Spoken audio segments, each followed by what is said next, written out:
অনেক দিন ধরেই ভাবছিলাম একটু কাছাকাছি কোথাও ঘুরে আসব, তাই মনের মধ্যে সেই ইচ্ছেটা পূরণ করতে কেটে ফেললাম শান্তিনিকেতন যাওয়ার জন্য। আমরা গণদেবতা এক্সপ্রেস ধরলাম। সেই গণদেবতা এক্সপ্রেস খুব তাড়াতাড়ি পৌঁছে যায়, 8:30 নাগাদ আমাদের পৌঁছে দিল।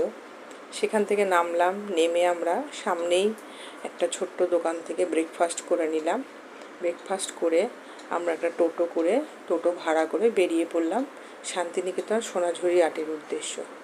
মেইনলি সোনাঝুরি হাটটা আমি দেখতে চেয়েছিলাম, কারণ আমি আগে যখন শান্তিনিকেতন গিয়েছিলাম সব কিছু দেখে সোনাঝুরি হাটটা দেখার সময় ছিল না, তাই সোনাঝুরি হাটটা দেখতেই মেইনলি আমি শান্তিনিকেতন গিয়েছিলাম। সোনাঝুরি হাট শুধু দেখতে যাইনি, অনেক কিছু কেনাকাটাও করেছি।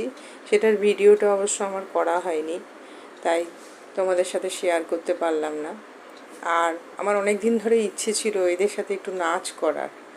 সেই জীবনের ছোট ছোট ইচ্ছেগুলো তো থাকে মানুষের, সেইগুলো পূরণ করলাম। সেই নাচটা তোমাদের সাথে শেয়ার করলাম। তোমরাও এই সময় এবং সুযোগ পেলে কাছাকাছি শান্তিনিকেতন ঘুরে আসতে পারো, খুব ভালো লাগবে। আর সবথেকে বড় কথা, সকালবেলা বেরিয়ে পড়লে আবার বিকেলবেলা সেই ট্রেন ধরেই আবার ফিরে আসা যায়।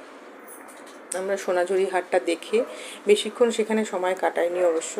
তারপর খাওয়া দাওয়া করে একটু রেস্ট করে তারপরে আমরা আবার গণদেবতায় করে আবার ফিরে চলে এলাম। আমরা বাড়িতে ঢুকলাম প্রায় 10টা। একদিনের ছোট্ট ট্যুর যদি ভেবে থাকো তাহলে শান্তিনিকেতন ট্যুর করতে পারো, খুব ভালো লাগবে।